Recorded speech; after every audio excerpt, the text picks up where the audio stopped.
1520 Kings insider, James Ham, and creator of the Kings Beat. James, I don't even know where to begin. So let's go to my notes just so we kind of stay on track. Do you feel any different about a candidate than you did 4 or 5 days ago? No, Not at all. I don't think so. No, I mean, have I strengthened my like or dislike? Maybe a little bit, but I don't think that I've completely changed my mind on any candidate. I agree with you. I mean, I haven't either. I think that, maybe I strengthened. Maybe I'm a little more open to Mike Brown than I was a couple of weeks ago. But I think all three of these guys are good coaches, good basketball minds. I think in their own ways they would help out. They have the ability to help out with the Kings lack in this organization and on this roster and in the locker room. And I mean, I think they all bring positives. They all bring negatives too, or maybe Mark's bigger negatives than anybody's. But Steve Clifford and Mike Brown, I got question marks with those guys too. But I think all three of them are good basketball minds. I think the main thing, James, and tell me what you think about this, is we talked about this as well earlier today. I think one of the biggest questions that has to be answered when talking about hiring this coach is who can get the most out of De'Aaron Fox. And that, I'm not going to say it should be everything, but it should carry heavy weight, I think. Yeah, I think the biggest weight for me, if I'm gonna like put one thing, it's who do the basketball people want? Who do they see their vision aligning with? Who do they think they can work with? Who is it that they think gives them the best chance to succeed and to get this team to the playoffs and to build something? I think each individual player, we could break down what it means for Fox, what it means for Sabonis. But at the end of the day, we need continuity in Sacramento. We need a decision that is made by basketball people for basketball reasons and nothing else. And that's my opinion. We've tried all these other things and they don't seem to work. The consensus should be that this team has to build something and it's got to get this right. It's got to be a good basketball guy that is ready to take this team and do something that the last 9 during my 12 years couldn't do. Well, the last 8. But what is it, like 12, 13 since Rick Adelman left? Goodness. Somebody has to be the voice of reason in that room and say, this is a basketball decision. It has nothing to do with anything else. And this is the best basketball coach for this situation. Is there a guy on this list who you don't think can do that? Who can't bring who are the 3 candidates enough to be like, okay, that's a good basketball decision? I don't think all 3 are. Yeah. I mean, one of them, maybe 2 of them. I would have liked to have seen a more expansive list for round 2. I would have liked to, again, if there were other coaches available, before we heard the list of 7, I would have liked to have seen that as well. Like if you had someone else in mind at that point. But the list we have now is 3 and it is what it is. And, I think anytime we get into this whole, the owner likes this guy and the GM likes this guy conversation, I think we've lost.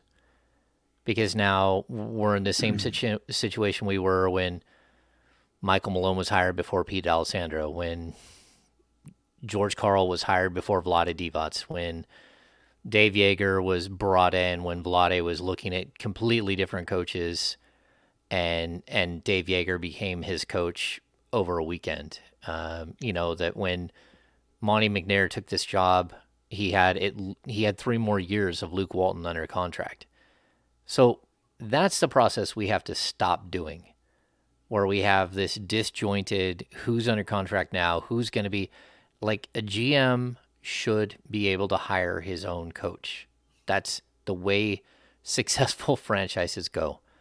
And we still haven't been able to see Monte McNair do it. And I don't think we've ever truly, outside of a 1-year run with Vlade and Luke Walton, seen a GM who got to hire his own coach, and then that got stopped really short after the bubble. Ham, I'll ask you, because we've been talking about this. We talked about it for a little while. Do you believe their report? Because I'll be honest with you, I don't. Neither do Oh, I. I've heard it. I've heard it from multiple different spots that Vivek likes Mark Jackson. And again, it's going to get tagged into the James doesn't like Mark Jackson thing. And it's not that I dislike Mark Jackson. I just don't think he's the right coach at the right time for the Sacramento Kings. By the There's a way, big James, difference there's there. nothing wrong with saying you don't like Mark Jackson as a coach. There's nothing wrong with that. You know, Yeah, it's yeah. it's okay. Like, But it's either fine. way, I think people might tie this that I'm now putting Mark Jackson in with Vivek. And look, I think Vivek is super redeemable as an owner. Like, you walk downtown and you look at what's happened down there, what he's created, and it's just incredible. Really, it is. Like, I've told you guys this before. I worked on the Downtown Plaza in 1993 when I graduated from high school and became a lather apprentice. I literally worked on the mall when it was being built, when it was a really big hole, and then it became a much nicer hole, but still a hole in the wall.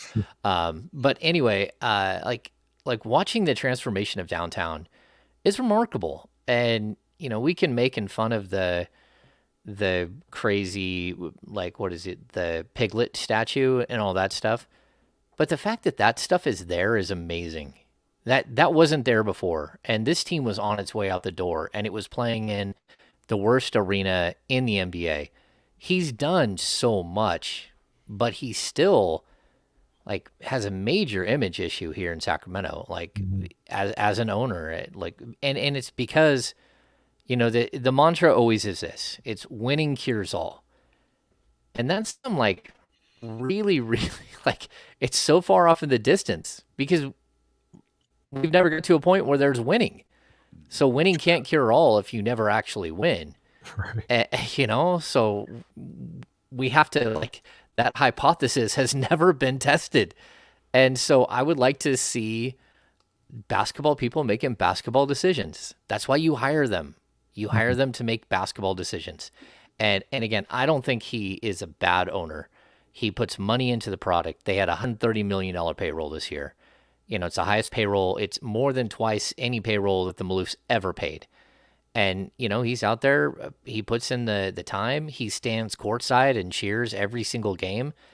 I would almost just for his own sake, just let somebody else try it this time. Let them do something this time that doesn't have your fingerprints all over it. And if that's Mark Jackson, it's Mark Jackson. If it's Mike Brown, it's Mike Brown. If it's Steve Clifford, it's Steve Clifford. But man, give yourself a chance to be a hero in Sacramento. And I just feel like for 9 years, he has not given himself a chance because he has to have too much of a say in what happens on the basketball side. Just it's almost, it's almost sad in a way, because you would like to see somebody who has the things he's accomplished are just completely overshadowed by the fact that, his win percentage as an owner is less than 400. Oof. Yeah. Can you bad. you can say, because that was pretty definitive. You can say definitively that Vivek is too involved with basketball decisions in this organization. Yes.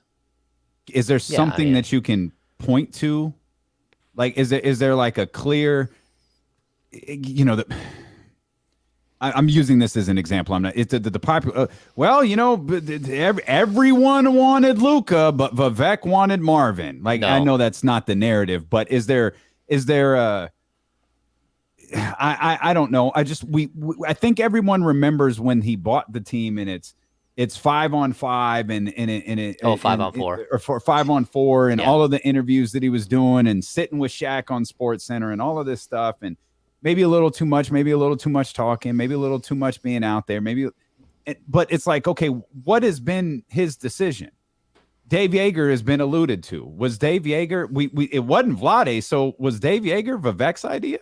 And where the hell is the Vivek Dave Yeager connection from? Yeah, Dave Yeager, like the way it played out, Dave Yeager became available on a Friday night. Vlade had been doing an exhaustive search. He had whittled down his choices to a couple of people. The Kings flew Dave Yeager in on a Saturday, and by Sunday he had a contract in Sacramento. He had a new 4-year deal. Yes, that was not 100% Vlade Divac at all. You can ask a million different people about the Michael Malone firing. I know for a fact that Pete D'Alessandro and Chris Mullin pushed, but at the end of the day, it was Vivek, and Vivek who shouldered that load by doing his whole marching band versus Sousa band, like that, like versus jazz band.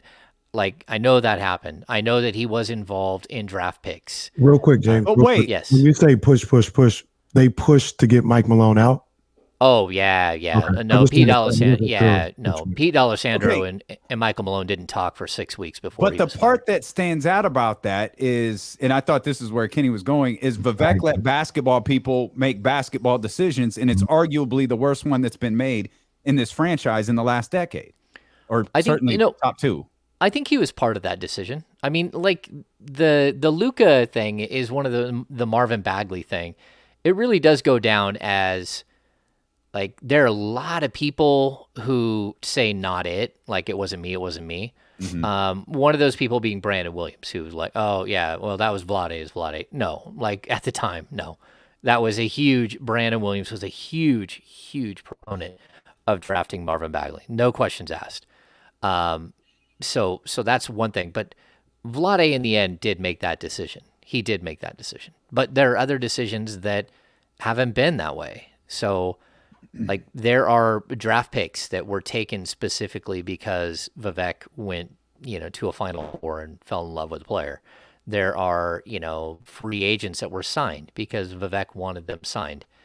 And so we get to this point where, like, look, you do have to actually let these guys make their decisions. We can't have this entire thing where a coach and a GM aren't, the GM didn't hire the coach, and that they aren't on the same page. And it's happened like every single step of the way.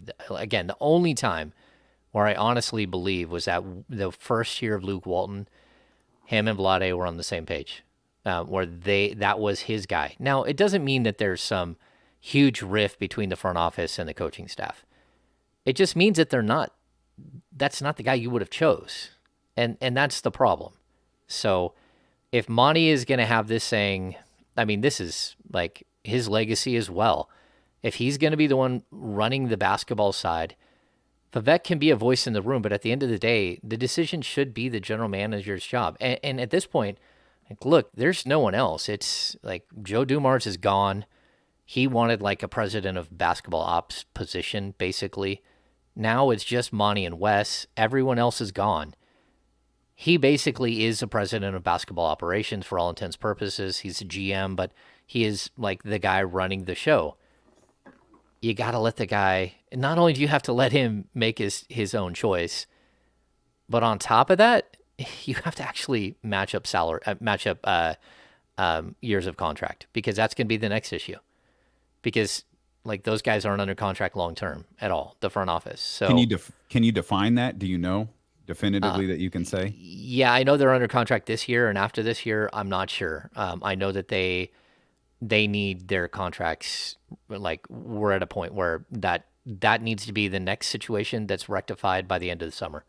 Because if not, they're going into this season as the guys who just hired your head coach, right, and may or may not be here a year later. And that's not good news either. Like, we have to have some sort of continuity here. And that's what's been lacking. If you want to build a culture, right now it's a culture of chaos. That's what it is. It's a culture of chaos and change. James, you tell me if I'm wrong. I'm just speaking for myself here or whatever.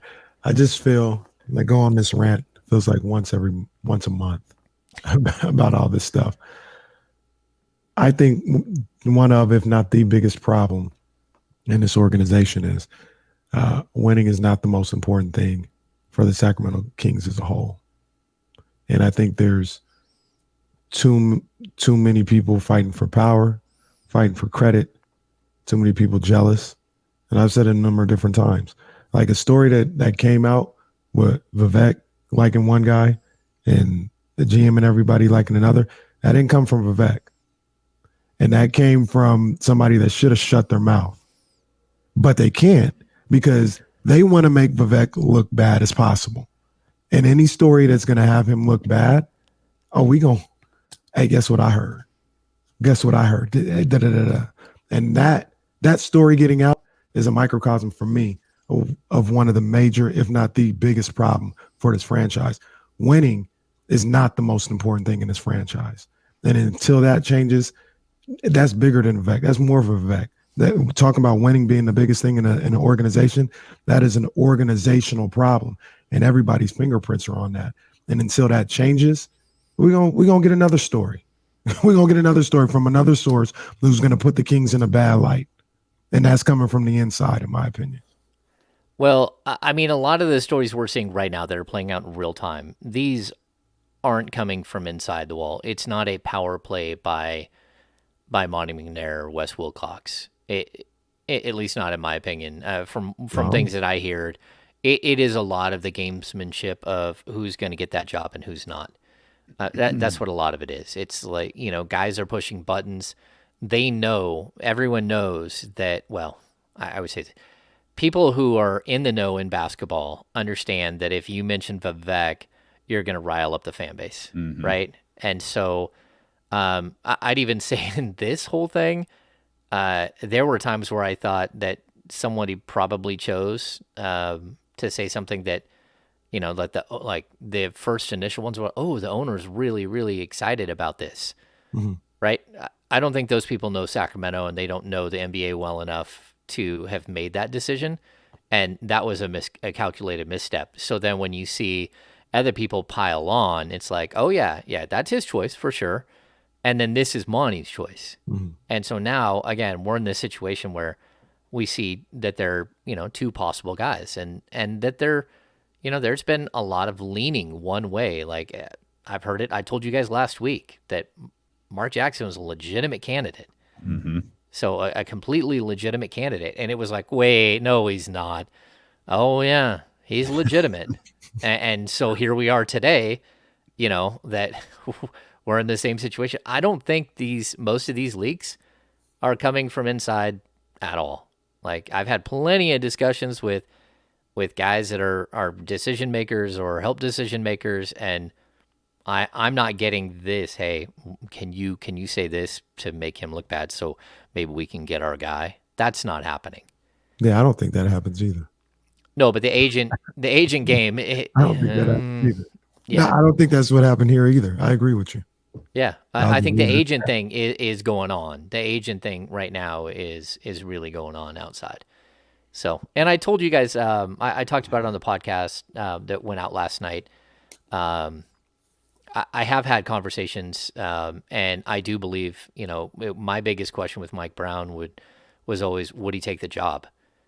And I do have that confirmed that he would take the job. He wants specific stipulations, and his people are going to fight for as high a budget for assistants and length of contract and dollar amount for contract and all that stuff, but also that they, he wants a commitment to winning. Like what he doesn't want to do is get in the situation that Steve Clifford was in, where you're coaching a team and all of a sudden they trade all your players and you're just like, yeah, I can't start over again. This isn't going to work for me. So I do believe that Mike Brown would take the job that if the situation was right here in Sacramento, and if he gets a good vibe from the visit that he's on today here in Sacramento. So if you're downtown, look around Haagen-Dazs, and if Mike Brown is at Haagen-Dazs, that's a good sign. I actually want to talk about now. If you're at Haagen-Dazs in Doko, please send us a message. I want to talk about your trip downtown because it sounded quite eventful. But I want to stick with this for just a second longer. Whatever the validity is to this, Monte and Mike Brown, Mark Jackson and Vivek Ranadive thing. If for whatever reason Monte doesn't have final say on this hire, doesn't he have to quit? Can't he save his career by just quitting and telling Woj, look, I didn't hire this coach. I'm not running this team. So I just quit. You just laid out he doesn't appear to be under contract long term. So it's not like he's walking away from a substantial amount of money. I can't do my job, so I quit. Yeah, I guess he could, but again, the NBA is a small circle, and like you have to be cautious in doing that, because then it does look like you gave up. I mean, I get what you're saying, and like that would be my hardline stance. Not that, hey, do this or I'm quitting, but like look, you understand. I'd be mine. Like if you don't let me do it, what do you need me for? Yeah. Well, that's going to be like, they should understand that, like, if the wrong coach is introduced, if Mark Jackson is introduced next week, next Monday, next Tuesday, there's going to be the entire focus of the press conference will be on Mark Jackson's past and on whether or not this was really Monte McNair's hire. That will be I mean, talk about just like a new head coaching hire typically in the league is celebrated. That I don't think will be the case. Like, it's not going to be like the Debbie Downer, but it's going to be like a realistic, like, hey, what are we doing here? Like that's going to be the press conference. And like, they shouldn't worry about the intro press conference, but it's James's first question. Monte, what are we doing here? Yeah. Yeah. No, I mean, it's got to be an awkward situation. I mean, that's where we're set up for, right? There's no question that's going to be the main thing. It's going to be the Mark Jackson's past and how he gets past that past, if he's ready to move forward, or if he's going to say something like very like vanilla but meaningful, like, yeah, I made mistakes the first time and I'm going to try to do things differently this time. Something that simple. That would be okay. But what we can't do is have a press conference that quickly spins down the drain, where it's like, yeah, bring those people. Let me see who those sources are. Bring them in here. That kind of deal. And then have Monte McNair dancing around like doing his dodgeball impersonation, trying to avoid whether this was his hire or not. Like, it's a mess. And so we have to, like, it's not hard to envision what that would look like. If you can dodge a wrench, you can dodge a ball. And Ham's throwing wrenches. Well, I won't be the only one. And if I am, absolutely not. If I am, shame on everyone else. Like, Sean Cunningham got some new Fox 40 wrenches he can throw too. Right. Special Fox 40 wrenches. We'll get Brendan some baby wrenches that he can throw. Real quick before we get out of here. We're not going anywhere. I hate when you do that. Well, we were talking about his day in Delco. Oh, yeah. We got to talk about his day in Delco for sure. And I don't know how long we're going to keep talking about these three candidates in this form. I just want to get more information on and clarification on like this process, right? Where, we joked about it, but we don't know if it has any real meaning to it. Like, Steve Clifford was here 2 days. Seems like Mark was only here 1. Now Mike is here. Looks like Mark isn't really a legit candidate. Like, how does this thing go? Does any of that matter at all? No, none of that matters at all. No, when you're doing this, I mean, look, Mike Brown flew. It took an overnight flight to get home, and the fact that he's actually, going through with his interview today. He wants it bad. He took the overnight flight. That's got to mean something. We're reading into everything. He flew with the team overnight because they were, because they were in Memphis. No, they're in Memphis. So, like the team charter leaves after, and they got home, and so like, look, you got to fit it in with Mike Brown, because Mike Brown is in the middle of a high-level playoff series that's turned like incredibly weird and violent.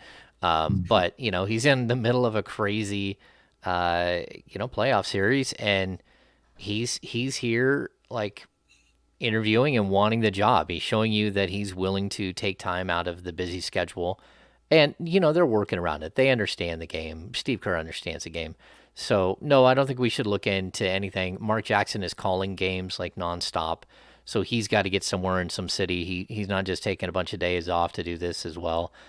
Steve Clifford just happens to work for the Brooklyn Nets, who are out of the playoffs, and he has more time. And so we don't even know when he got here on Sunday. Maybe he got here Sunday late, and then that's why he stayed the night and like hung out the next day. I mean, you want to have dinner with these guys. You want to sit down. You want to have really, really good, just general conversations where you get a good feel for who they are as people. And hopefully you come away with it with like, okay, look, this makes sense.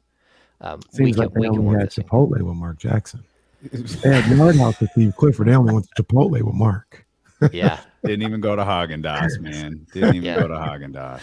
They wouldn't even like let him have the guacamole. Or like really, they walked. They're walking Mike down to Devil May Care. They're giving him the good stuff. Like, y'all are getting Haagen-Dazs. We're going down to Devil May Care with Mike. Look, Mark, if you want an ice cream cone, go get one. That's fine. But There's Mike, a Dippin' Dots place right outside. Some guy pushing a cart.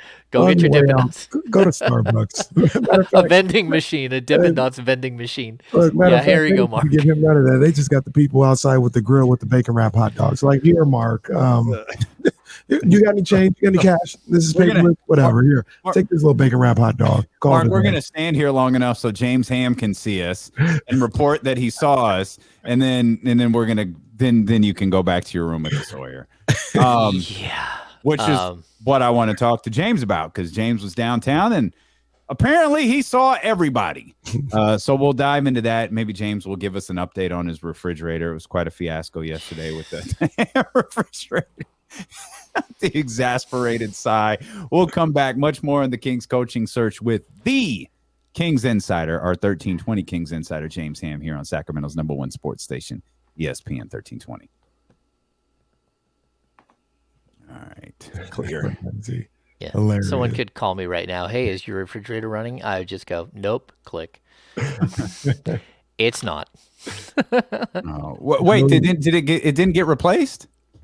No. So I have a big old, double door opens up with a door on the outside, an ice maker, and then the freezer. Do you have like complete carcasses hanging in your refrigerator? Because I can envision that. No, because I don't hunt at all, but I do. We do buy like half a pig, like once or twice a year. We have a freezer in our pantry that has because it grass fed and it's all local and all that stuff.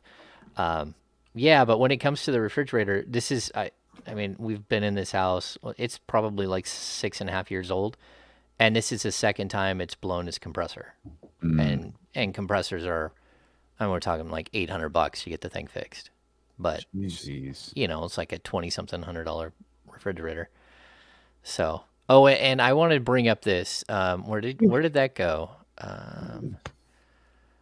Let's see. Where is the Kings? Somebody asked me right when I got on if I could unblock them. Where did you go? Well, I don't know how to search these things. When did I get? Come on. Okay, that makes more sense. I can go that way. There's a button there. You see the little star? You can always hit the star and it'll save the Oh, gotcha. I missed it. We figured that out like 2 weeks ago. It's this one right here. Can you please unblock me on Twitter? I am sorry, brother. I need Kings news, and I'm not sure what to do with my life now. You know what, man?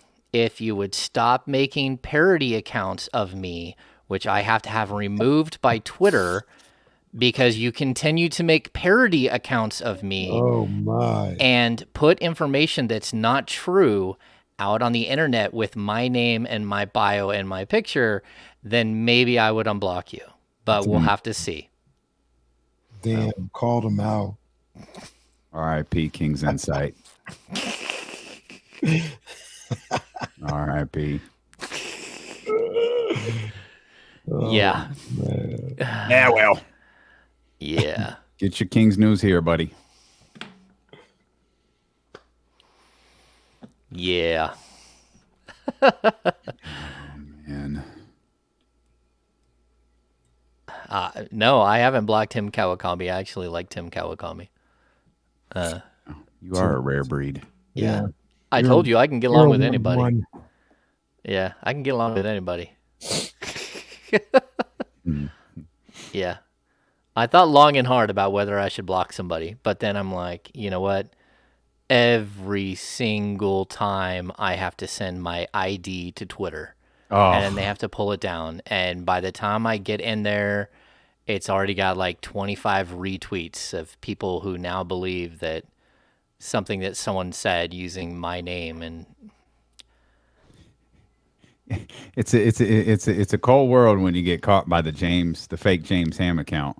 that's It's even colder when you don't look to see that James Ham has one follower.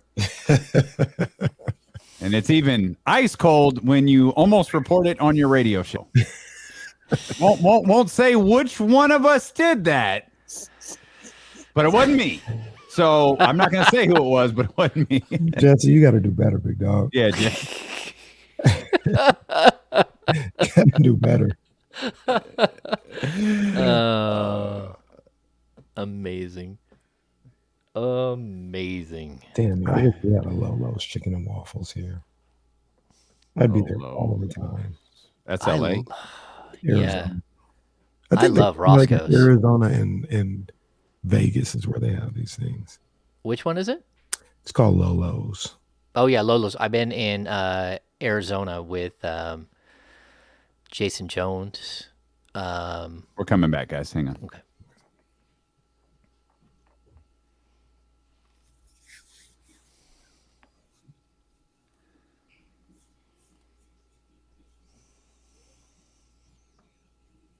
Tilo and KC brought to you by McQueen and the Violet Fog, the smoothest gin in the world, handcrafted in Brazil. You have a chance to win 2 VIP tickets to the Golden Sky Fest, the 2-day music, beer, and food fest at Discovery Park. October 15th and 16th. You can enter on the contest page at ESPN1320.net. The Kings Insider, our 1320 Kings Insider, James Ham, with us here. James, I mentioned you had an eventful day in downtown Sacramento. Was that yesterday or was that the day before? No, it's yesterday. Yeah.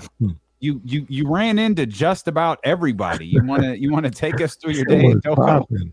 Yeah, I went down to have coffee. I'm not going to mention who I had coffee with, because we're just like introductory conversation and like Mark Jackson, clearly. getting to know Introductory somebody. conversation. It's Mark Jackson. I'm starting this rumor from the fake James Ham Twitter Alex account. There you go. Jackson, Just met with Mark Jackson.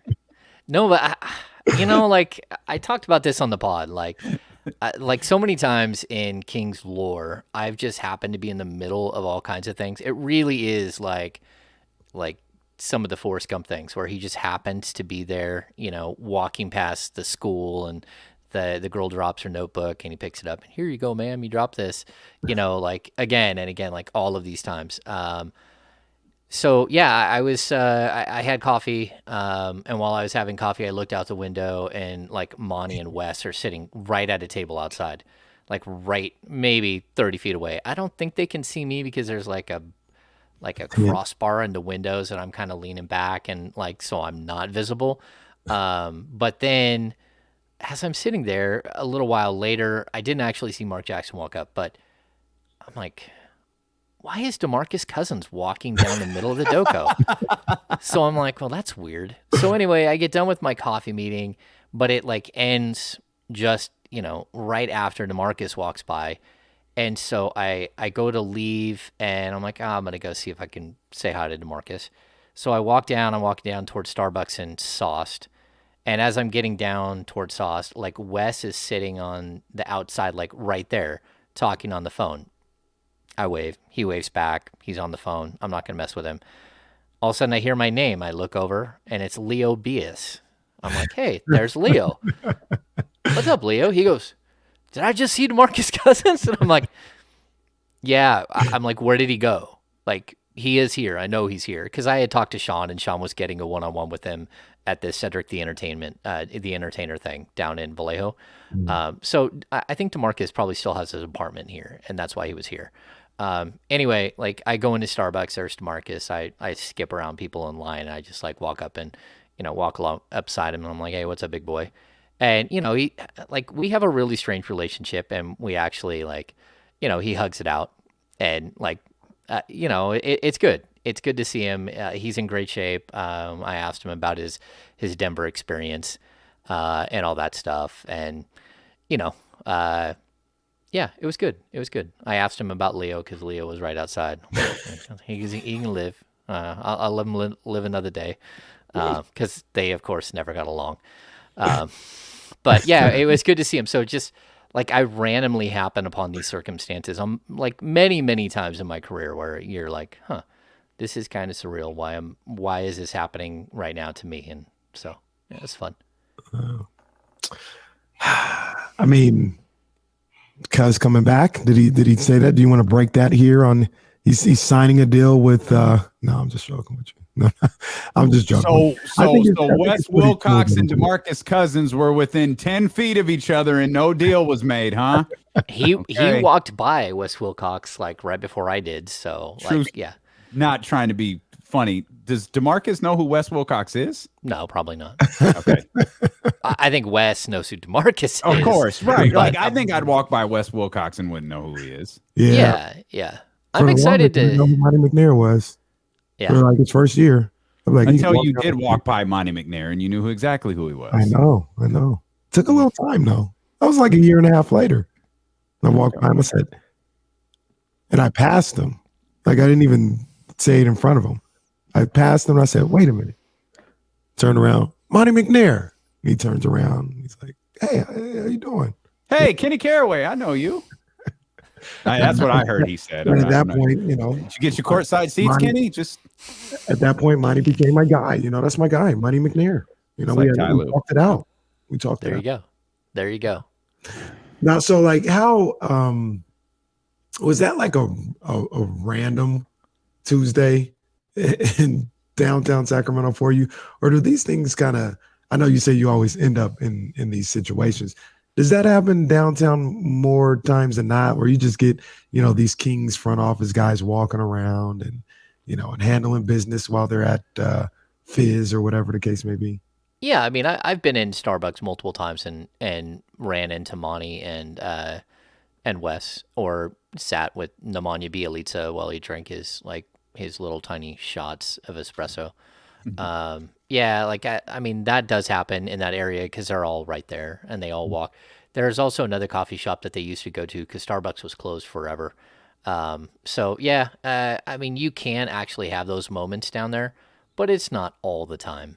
It's not all the time. You do run into players, so if you're there earlier in the day, you can run into like visiting players that are staying at the Sawyer and who have decided to just get out and kind of walk around the Doco right there. Mm. But yeah, you can run into quite a few people. It's intriguing. Like like if I saw Mark Jackson or if I saw like Mike Brown, I'm not going to stop and like they're there for a specific reason, and I'm not going to interject myself into that. When it comes to Cousins, like I've known him for a long time. We broke into the league at the same time. So my first year covering the team full time was 2010, Cousins' first year. And he was my first like one-on-one interview. Just a quick question, Dame. Is that unique to Sacramento? Is there anywhere else in the NBA where? Because I feel like the hotels and people just walking around and visiting players, front office people. Like for instance, like if you now they're not at the Coliseum anymore, so it doesn't make any difference. But you wouldn't be, first of all, you shouldn't have been walking around the Coliseum anyway, but you wouldn't be walking around the Coliseum and run into Bob Myers and all this other stuff. Usually where the guys stay, the front offices, they're not necessarily around in that one area where you would have those type of interactions with all these people just being in one spot, right? Or they're no. in the league that are like that. Yeah, in Oakland, you have to be worried that the feral cats will just like drag you away and eat you. Yeah, I mean, there are feral cats everywhere, I guess, but at least they're there to watch baseball because no one else is. Anyway, yeah, I mean, certain arenas are set up where there's stuff like right near it, but Golden One is like very unique and very well done, and that's why I talk about it with Vivek. I mean, at this point, I think almost every team in the league stays at the Sawyer. Before that, there were other contracts with like Sheridan and some of the other hotels downtown. But there's actually a tunnel that goes underneath, and they can go right into their locker room by going underneath the arena from the hotel, underneath all of the downtown plaza there, and into the arena. And so it's safe. They definitely it's a good spot for players, and it's a good area to run into people because I do run into like former coaches and stuff like that who are on, they're now on other teams, and you run into them in the plaza area because they know the area and they're comfortable walking out and going down to Starbucks and all that stuff. So yeah, it's kind of unique the way that Sacramento's built up that specific tight area. Who do you think gets the job? Like, just I asked Kenny. I think Kenny kind of switched up. I think Kenny spent so much time talking about Mark Jackson this week that Kenny thinks Mark Jackson is getting the job. I'm not asking you to report anything. I'm asking you who you think gets the job. To be fair, real quick, I thought he was getting it on Saturday when all this stuff came out. I was like, oh snap, he's gonna get the job. Okay, that's what she's at Mark Jackson right then. No, I think like if I'm gonna I think Mike Brown gets a job. Now I could be totally wrong, but I think in the end, if that is actually Monte McNair's guy, that the trend that we've seen over the last year is that Monte McNair seems to somehow win quite a bit of these things when it comes to, who's going to go, who's going to stay, what's going to happen here, what's going to happen there. There's been a couple of times where I thought you could see that Monte won. If there's such a thing as winning against your own people. Is that Alvin? Alvin over Doug, I guess. Yes. I mean, that's one situation. But I think that there are other situations as well where you can see that, they made a decision that was right for them, and they waited, they were patient. And then when they made the decision, they had carte blanche to actually do it. Even the Tyrese Halliburton trade, they knew that would be unpopular. Like they also knew that, there would be a certain amount of the fans that understood it, but they still knew it would be unpopular. Have you talked to Doug? Sorry, Casey. That just popped in my head. Have you talked to Doug? Yeah, quite a bit. And if you don't want to share this, that's fine. Has he been told anything by the organization, or is he just watching with the rest of us? Like, is he working? Is he doing anything that involves the Kings? Yeah, most of the assistants are under contract through next season, and that means that they are just hanging out. And like they did have a meeting, which I did not get from him, but I know that they had a meeting where all the coaches were kind of told, like, look, we're going to make a decision on you guys as quickly as possible, but for right now, just hold tight, and we're gonna figure this thing out, and we're gonna get a head coach in here, and then we'll come back around once we get that done, and we'll figure out who's going to be here and who won't. But for right now, you guys are all under contract. You're getting paid no matter what for next season. So just kind of chill and relax, and we'll get to you guys. It's just, this is the process. I was just thinking, have you ever noticed? Uh-oh. Have you ever noticed how Vivek is always on the opposite side of somebody else? Like, they're never in agreement. Have you? According to reports, they never agree. Doesn't matter if it's Vladi, Monte, no, Vivek is on one side, basketball people are on the other side. Almost seems impossible. It's a good point. Like, I mean, like, it just almost seems impossible that, wow, guess what? Vivek is on the opposite side of actually the popular belief. Almost seems impossible. I would even say, like, when we had the Nick Stauskas draft, right? And they let Grant land in the room and record everything. And then that's the, 1, 2, 3 Nick rocks moment, right? Which is like you can't shake that. Like No. that's like the 4-on-5 thing. You can't shake it. Crazy. No, I may be writing a piece, and that may be part of the piece that I will put up later today. Yeah, like the problem is that they went around the room, and Sharif Abdul-Rahim did not believe that that was the right pick, and would not go 1, 2, 3, and would not participate, and then was fired later that month, later that offseason. Actually, it was even worse than that. The draft was like a couple of days. He had built the summer league squad, and then they got to like, hey, we're all going to jump on the plane and go down to Las Vegas for summer league, and he was told that he was no longer invited to summer league because he was not on the same page. Yeah. So that didn't go down well. And whether he was fired or he quit or whatever, it was not a good situation. Was that Vivek's first draft? No, the Ben McLemore draft was the first draft. Okay. I believe. Yes, Ben McLemore. Yeah. Yeah, and again, that draft, C.J. McCollum was brought in 3 times, including on the Monday before the draft, like 3 days before the draft, was brought in for his 3rd interview, and believed he was being drafted by the Kings. And then Ben McLemore was supposed to be in the top 3 and fell to 7, and they selected him. So, yeah. Roddy hit the nail on the head. Kings really do business differently, man. Jeez, they really just do things differently. Here's another question I wanted to ask real quick to James. James, do you trust the basketball people to get it right? I know a lot of people are always like, hey, let the basketball people do basketball things. Do you trust them to get it right and handle things right? It's such a good question, to be honest, because I'm kind of the opinion that you trust somebody if they've worked their way up to where they are. Like Wes Wilcox was a general manager. He was an assistant in Cleveland the season before Mike Brown got the job there and went into the front office and was in Cleveland before that. I mean, he's been around the league like 16, 18 years. Monte McNair spent, 13 seasons in Houston.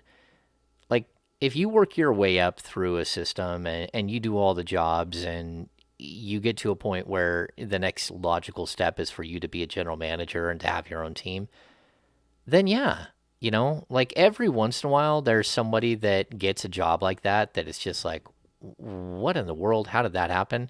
In all honesty, Vlade. Like, again, that's not a dig on Vlade. Like, I loved having Vlade around, but at the same time, everyone goes, wait, who the what?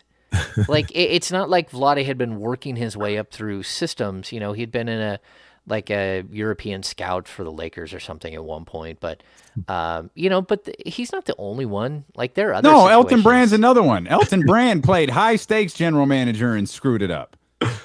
John Hollinger, wasn't he? Was he a GM or was he just in the front office? Who's that? John Hollinger. Oh, Hollinger. He went from ESPN. He wasn't a GM though, was he? Was he? No, he was an assistant GM for the Memphis Grizzlies, I believe. That's right. I that's believe. it. Yeah, that's right. Yeah. And again, I think Bobby was a GM too, or an assistant. Bobby Marks GM. was. Yeah. Yeah, in Brooklyn or New Jersey, whenever it was then. The Nets. Yeah, the Nets. For sure. And look, John Hollinger is an incredibly bright basketball mind. Like PER, we all quote PER all the time. That literally is John Hollinger's. Like, he created PER. That's his formula. Super bright guy.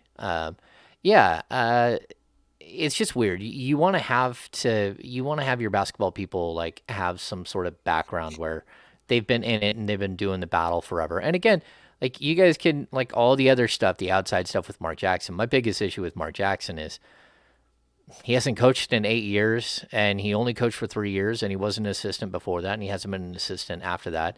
It's just surely experience, and sure, he could step in and be a leader of men, but like last time I checked, the Kings don't break the bank for every single assistant coach. So who are you going to surround him with, and who's his guys? Because he hasn't even coached in the league in 8 years, and so we have all of these question marks that have to be answered before you just hand a guy like that the job. And I thought Kenny made some great points when talking about Mark Jackson earlier, especially the things that he could potentially do for De'Aaron Fox. But one of my biggest concerns, you kind of alluded to right there, who's he bringing in to coach with him? I have to imagine like he's not going to figure it out after Monte offers him the job. Like it's something he's thought about. I'm confident he's contacted people about joining him. I would really hope he's contacted people about joining him on a staff. But when we look at these three coaches, I'm always try to be transparent with this. Steve Clifford, I didn't follow the Charlotte Hornets and Orlando Magic enough to tell you what I think Steve Clifford could do. I'm very well aware of him. I saw the things that he did that. I understand that he's highly respected. I like Mike Brown the most, and I think Mike Brown could probably form the best staff if given the opportunity by this organization to put together the type of staff he wants to. With Mark, at least to us from an outsider's perspective, that's a really big question mark. Mm-hmm. Mm-hmm. Yeah, I think it's huge. I mean, you need a spectacular staff here, and like it's not a dig on everyone's. Like sometimes they have a good staff, sometimes they don't. Like it fluctuates from one year to the next, and like Dave Yeager's staff wasn't like a bunch of well-known guys, but they're all really, really close. Mm-hmm. They'd all worked together for years. They'd all coached together in the minor leagues and against each other. It was a family, and I think that's one of the biggest things where Luke got off on the wrong foot in his first season. He brought in a different staff of people he did not know at all. The only one he really knew was Jesse Mermes. And you looked around and like they were uncomfortable with each other and with us the whole season. They didn't want to step out of line because they didn't know the guy above them that well. Mm-hmm. And it was always this awkwardness. You can't have that. It doesn't matter how many team building exercises you do. You got like the trust fall, like Luke Walton, catching, one of his assistants doing the trust fall. Like none of that works if you don't have some sort of tie that binds you. And I think basketball is that. But again, that staff that he built the first year was a train wreck. Then he made a bunch of adjustments in year 2. Didn't work out at all. Like still the continuity wasn't there of the group. Finally, by year 3, maybe a little bit, Alvin Gentry was a big part of how they kind of pulled that thing together. But still, like you need people who know each other and are pulling the same way and have each other's backs and who complement each other. And so I really do hope that they're able to get that component taken care of and, maybe spend a little bit more. And, the other thing is, like, this team needs a bunch of stuff. They now need a lead trainer. They now need an entire media relations staff. They've lost their entire media relations staff. If I'm the Kings and just so people know out there, the Golden State Warriors have the best PR staff in the NBA. They win an award every single year from the Pro Basketball Writers Association. They bend over backwards to take care of media. They're the most media-friendly group, the best. Well, Mike Brown's been working with those guys for the last 6 years. So if you can get Mike Brown here, can Mike Brown call if you guys and talk one of their guys into coming and helping build out the media relations staff? And that might not seem like something that matters to people. It's a huge part of the culture of a team. The reason why the Golden State Warriors are loved is, number one, they're great at basketball. But number two, how do you think we know all about their personalities? Like Klay Thompson has like almost zero personality in most situations, but everyone in the league loves him. We've got like surfing Klay, beach Klay. We have all these different versions of Klay Thompson.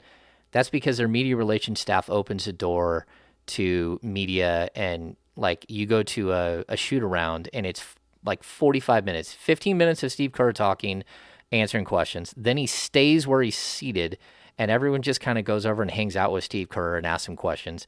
I've walked up to the media relations guy and say, hey, can I get Steph for a one-on-one to ask him some questions about De'Aaron? Go for it.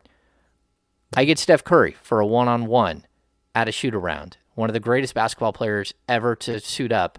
No problems. Send me right over. that's what they're like. They're like inviting, and it creates this atmosphere where it's not adversarial with the media, and it's not like bunker mentality. And so I really do hope that they can kind of figure this thing out. It would be fun to see them kind of like build the right culture where they're not always feeling like they're about to get attacked by somebody.